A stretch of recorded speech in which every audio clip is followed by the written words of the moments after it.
Hello friends, welcome back to diplomatic Manthan. मेरा नाम अमन सिंह है। दोस्तों, आज के न्यूज़पेपर में एक मैंने आर्टिकल देखा जिसमें पाकिस्तान और अफगानिस्तान के जो टाइज हैं उनके ऊपर बात की गई है। तो this is very important and इसको हम लोग को जानना है इन डेप्थ। तो ये आर्टिकल को मैं आपको एक्सप्लेन करने वाला हूँ कि क्या इसमें लिखा हुआ है, क्या चीज़ें बात की गई हैं। तो और इसके अलावा भी कोई इंसाइट्स होंगे तो मैं अपनी तरफ से उसको ऐड करके ज़रूर आपको देने वाला हूँ। तो आइए स्टार्ट करते हैं। इसका अब इंट्रोडक्शन देखते हैं कि ये है क्या। अब जो आर्टिकल में लिखा है उस हिसाब से तो नहीं, बट मैं एक आपको कहानी के रूप में सारी चीजें एक्सप्लेन करने वाला हूं। तो इसको ध्यान से आप समझिएगा कि ये जो इनके रिलेशंस हैं ये कैसे रहे हैं, आगे फ्यूचर में क्या है, अब प्रेजेंट में क्या चल रहा है और उसके बाद इन्होंने क्या सोचा हुआ था। हिस्टोरिकल बैकग्राउंड है वो भी हम लोग पढ़ेंगे इसमें। तो होता क्या है ना, 1947 की बात जब हम लोग करें तो 1947 के बाद से ही पाकिस्तान अफगानिस्तान के जो रिलेशंस हैं वो हमेशा ही डिस्ट्रस्ट वाले रहे हैं। मतलब भरोसे की कमी रही है उसमें, शत्रुता बनी रही है। फिर उसके बाद क्या है कि आपस में इल्जाम से भरे हुए हैं कि हर समय अपने एक दूसरे पे इल्जाम लगाने वाले रहे। तो ऐसे ही रहे हुए हैं। तो कभी कभी दोनों के बीच जो आर्म्ड क्लैशेस होते हैं वो भी हो चुके हैं। तो मतलब अगर देखा जाए तो इसमें लड़ाई झगड़े भी शामिल है। और अगर हम शॉर्ट में बोले तो ये दोनों पड़ोसी होने के बावजूद भी क्लोज दोस्त नहीं बन पाए। और डेफिनेटली क्लोज दोस्त की अगर हम बात करें तो आप कहीं भी देखो तो जनरली यही हमें देखने के लिए मिला है कि जो पड़ोसी है, पड़ोसी मुल्क, वो कहीं ना कहीं हम उनसे थोड़ा सा हमारा 36 का आंकड़ा चलता ही है। उस पर यह नहीं हो पाता है कि 100% उन पे बिलीव करो और वो हमारे बहुत अच्छे दोस्त हों। आइए इनके हिस्टोरिकल बैकग्राउंड के बारे में जानते हैं। ये सब चीजें होता क्या है ना कि देखिए, पहले यहाँ पे जो राजा सिस्टम था, मोनार्की सिस्टम, वो चलता था। लेकिन फिर क्या होता है कि 1973 में ये जो मोनार्की सिस्टम है, राजा वाला सिस्टम, वो खत्म हो जाता है। और दाऊद खान एक पर्सन थे, उन्होंने इसको रिपब्लिक बनाया। कौन थे? दाऊद खान। इन्होंने इसको क्या बनाया? रिपब्लिक। इन्होंने इसको रिपब्लिक बना दिया। ठीक है, अब ये जानते हो जो दाऊद खान थे ये पाकिस्तान के खिलाफ थे। और जो पश्तूनियन मूवमेंट था ना, पश्तूनियन मूवमेंट, उसको सपोर्ट करते थे। अब ये पश्तूनियन मूवमेंट क्या था? ये एक ऐसा मूवमेंट था जिसमें पाकिस्तान के पश्तून एरियाज को अफगानिस्तान में मिलाने की बात हो रही थी। कि भाई जो पाकिस्तान के एरिया, कुछ एरिया जैसे यहाँ पे देखो, ये कुछ एरियाज हैं, है ना, कुछ एरियाज हैं जहाँ पे अफगानिस्तान के ट्राइब रहते हैं, पश्तून लोग रहते हैं, पश्तून एरिया है वो। उसको हो रहा था कि यार इसको आप अफगानिस्तान में मिला दो, ऐसा हो रहा था। ये बात हो रही थी पश्तूनियन मूवमेंट पे। और ये बात हो रही थी हमारी कब? 1973 में। फिर होता है 1978 आता है। 1978 में क्या होता है कि कम्युनिस्ट टेक ओवर हो जाता है। पीडीपीए जिसे हम लोग कहते हैं, ये कम्युनिस्ट टेक ओवर हो जाता है। इसमें क्या होता है कि जो सोवियत यूनियन है, सोवियत यूनियन ने 1979 में अफगानिस्तान पे इन्वेड कर दिया। ठीक है, तो कम्युनिस्ट जब टेक ओवर हुआ तो सोवियत यूनियन ने 1979 पे इस पे इन्वेड कर दिया। फिर होता है कि 1980 आता है। 1980 में पाकिस्तान ने यूएस के साथ मिलकर अफगान के जो मुजाहिदीन थे उनको ट्रेन करना स्टार्ट कर दिया, फंड करना स्टार्ट कर दिया। और क्यों किया ये? सिर्फ फंड किया प्लस ट्रेन किया। किसको? अफगान के मुजाहिदीन को। MUJAHIDEEN, इनको ट्रेन किया और इनको फंड करना शुरू किया। किसके साथ मिलके? Pakistan plus US. पाक प्लस यूएस मिलके। इसको किया क्यों? क्योंकि यहाँ पे जो सोवियत यूनियन ने इन्वेड किया था इसको हरा पाए। ठीक है, तो यहाँ पे सिंपल सी बात थी कि यहाँ पे जो यूएसएसआर है इसको क्या कर पाए? हराया जाए, इनको डिफीट कर दे, इनको डिफीट किया जा सके। तो इस वजह से इन लोग ने ये काम किया। चलो यहां तक भी समझ में आ गया। फिर होता है 1989, 9 साल बाद क्या होता है कि सोवियत विड्रॉल हो जाता है। ठीक है, जो इसमें सोवियत विड्रॉल के बाद सिविल वॉर चालू हो जाता है। लेकिन यहाँ पे तो चलो ठीक है, इन्होंने विड्रॉ कर लिया। फिर इसके बाद क्या होता है? Civil war. यहाँ पे सिविल वॉर स्टार्ट हो जाता है। फिर उसके बाद आता है 1974, सॉरी 1994, जिसमें क्या होता है कि तालिबान जो होता है वो उठे और 1996 तक उन्होंने क्या किया? राज किया। यहाँ पे तालिबान ने क्या कर लिया? टेक ओवर कर लिया। तालिबान का टेक ओवर हुआ। तालिबान ने इन लोग के अफगानिस्तान के ऊपर कंट्रोल कर लिया।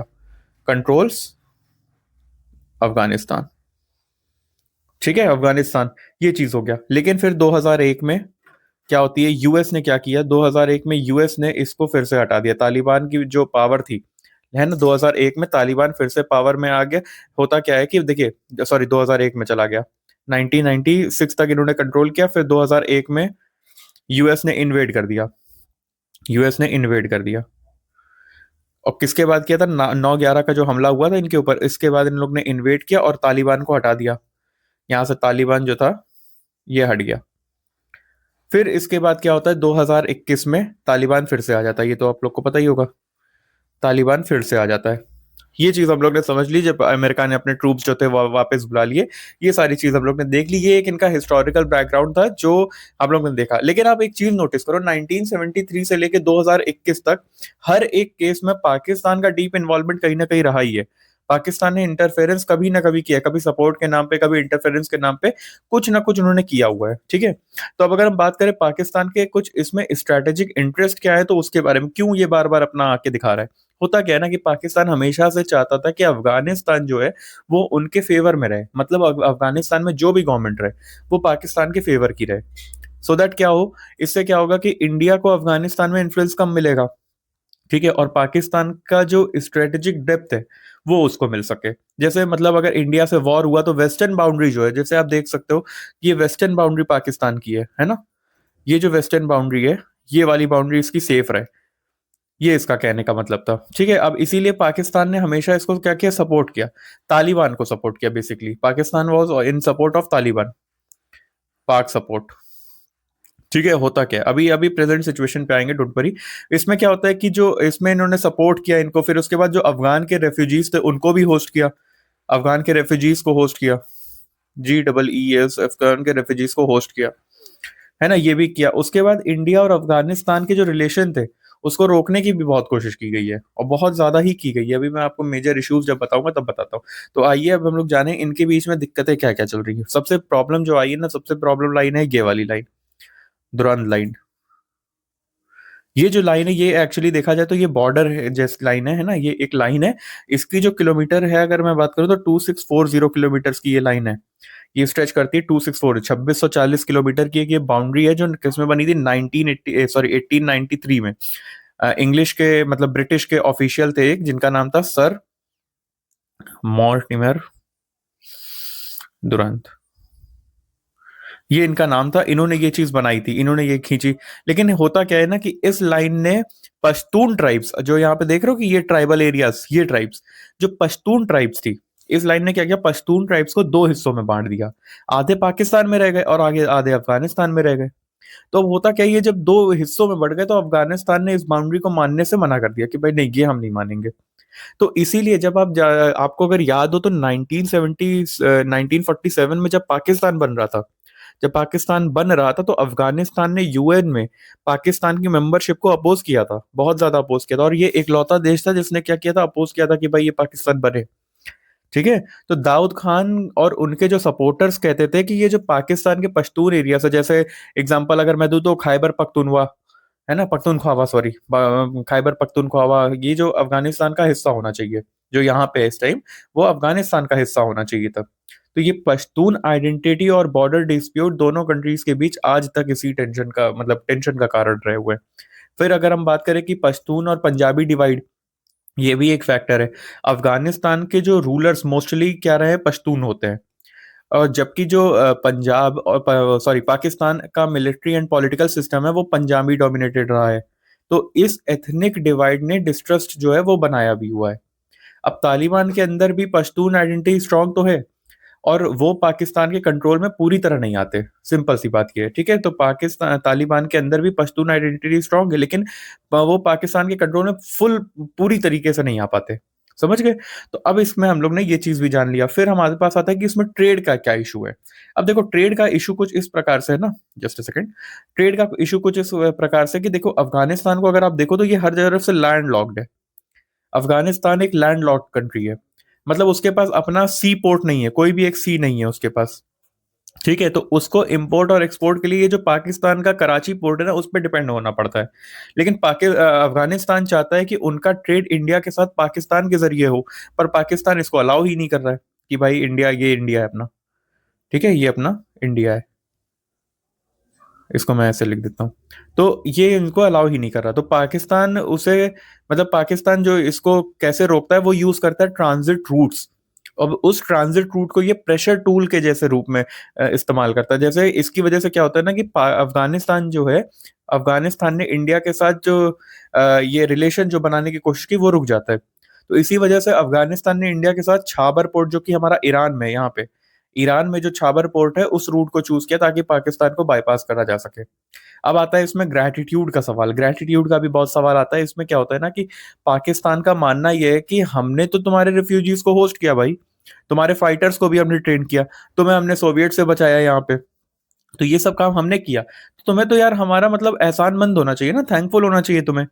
लेकिन अफगानिस्तान का इसमें ये कहना है कि तुमने ये सब किया तो भाई, लेकिन तुमने अपने फायदे के लिए किया। तो रिजल्ट इसका ये आता है कि भाई जो माइंडसेट है दोनों तरफ से और ज्यादा खटास भरा हो जाता है। पाकिस्तान समझता है कि तालिबान उनके कंट्रोल में रहेगा, लेकिन तालिबान जो है वो अपनी पॉलिसी इंडिपेंडेंट बनाना चाहता है। ये सीन आ गया। अब अगर हम बात करें अपने इंडिया के एंगल की, क्योंकि इंडिया के पॉइंट ऑफ व्यू से बहुत इंपॉर्टेंट है, तो होता क्या है कि पाकिस्तान हमेशा इंडिया और अफगानिस्तान जो फ्रेंडशिप रही है उससे हमेशा इनसिक्योर रहा है। ठीक है। देखिए हमारा अगर हम बात करें, हमारी जो बात है इंडिया की, तो उसमें होता है कि दुश्मन का मतलब सॉरी, हमारे दुश्मन का जो दुश्मन होता है वो हमारा दोस्त होता है, तो हमने वही चीज फॉलो की यहाँ पे। लेकिन उससे वो जो पाकिस्तान है वो क्या हो रहा है, इनसिक्योर हो रहा है। उसको लगता है कि अगर काबुल में इंडिया फ्रेंडली गवर्नमेंट होगी, जैसे काबुल भाई यहाँ पे एरिया में, अगर इंडिया अफगानिस्तान में अगर इंडिया फ्रेंडली गवर्नमेंट होगी तो पाकिस्तान तो दो तरफ से घिर जाएगा ना, एक तरफ से इंडिया मारेगा, एक तरफ से अफगानिस्तान। वही चीज हो रही है ना, तो दो तरफ से घिरा हुआ हो जाएगा। इसलिए पाकिस्तान जो है वो तालिबान को प्रमोट करता है ताकि अफगानिस्तान इंडिया के साथ ज्यादा क्लोज ना हो सके। लेकिन अब आप कहोगे अभी तो यहाँ पे तालिबान का ही राज है, तो वो क्यों नहीं मतलब ऐसा हो पा रहा है कि अभी पाकिस्तान के फेवर में। लेकिन इसको समझिए, इंडिया मीनवाइल जो है वो अफगानिस्तान में इंफ्रास्ट्रक्चर बनाता रहा है ना। इंडिया जो है वो क्या किया है, वो यहाँ अफगानिस्तान में भाई इंफ्रास्ट्रक्चर क्रिएट करते रहे, जैसे स्कूल्स हो गए, डैम्स हो गए, हॉस्पिटल्स हो गए, ये सब बनाता रहा। और इससे क्या क्रिएट हुआ है, सॉफ्ट पावर। सॉफ्ट पावर, आपने कई वीडियोस देखी होंगी व्लॉगर्स की, जो ट्रैवल व्लॉगर्स होते हैं वो अफगानिस्तान में जाते हैं तो कितनी अच्छी हॉस्पिटैलिटी होती है। तो वो चीज देखने के लिए मिल रही है यहाँ पे। तो वो सॉफ्ट पावर से अपनी जो इमेज है ना उसको क्या कर लिया, स्ट्रॉन्ग कर लिया है। इसीलिए पाकिस्तान के लिए इंडिया का इन्फ्लुएंस जो है वो जियो पॉलिटिकल थ्रेट जैसा हो गया है। ठीक है। अगर आज की सिचुएशन पे अगर हम बात करें 2021 के बाद की, तो तालिबान के पावर में आने के बाद पाकिस्तान ने सोचा था कि सब उनके फेवर में होगा, लेकिन ऐसा कुछ भी नहीं हुआ। तालिबान ने ये जो लाइन है ना, दुरन लाइन, इसको जो इसकी जो फेंसिंग थी उसको तोड़ दिया।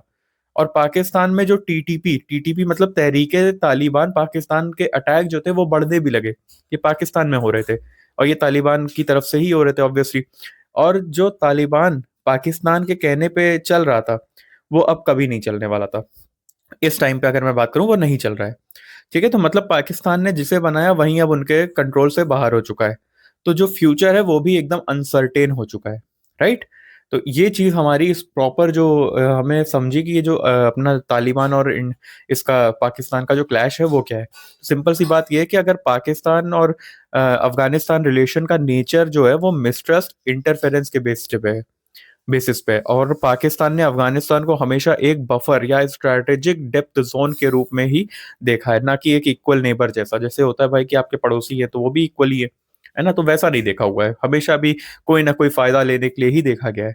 अब तालिबान के वापस आने के बाद भी सिचुएशन स्टेबल नहीं हो पा रहे, और इसीलिए यहाँ पे ये जो लाइन है, past imperfect, present tense, future uncertain, ये बिल्कुल सही बैठती है कि भाई पास्ट तो इम्परफेक्ट इम्परफेक्ट था ही, प्रेजेंट भी टेंशन भरा है और फ्यूचर भी इसका अनसर्टेन है। ठीक है। तो ये चीज हम लोग ने अभी देख ली, इस पर्टिकुलर आर्टिकल के बारे में हम लोग ने सब कुछ पढ़ लिया। और ये चीज बहुत इंपॉर्टेंट भी है। अगर आप बात करो कि यूपीएससी के लिए कैसे इंपॉर्टेंट है, तो देखिए स्ट्रैटेजिक डेप्थ, ट्रस्ट डेफिसिट जो है ना, इनका प्रॉक्सी पॉलिटिक्स जो है, तो पश्तून का जो नेशनलिज्म है वो चीज देख सकते हैं, दुरन लाइन का जो डिस्प्यूट है वो देख सकते हैं।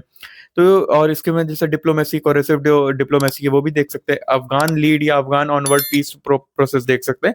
ये कुछ इंपॉर्टेंट इनके कीवर्ड्स है जो बहुत ज्यादा इंपॉर्टेंट होंगे आपके लिए। ठीक है।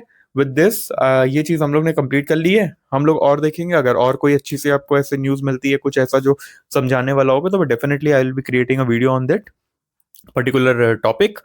With this, I'll be taking a leave. We'll be meeting you in next video. तब तक के लिए stay healthy. जय हिंद।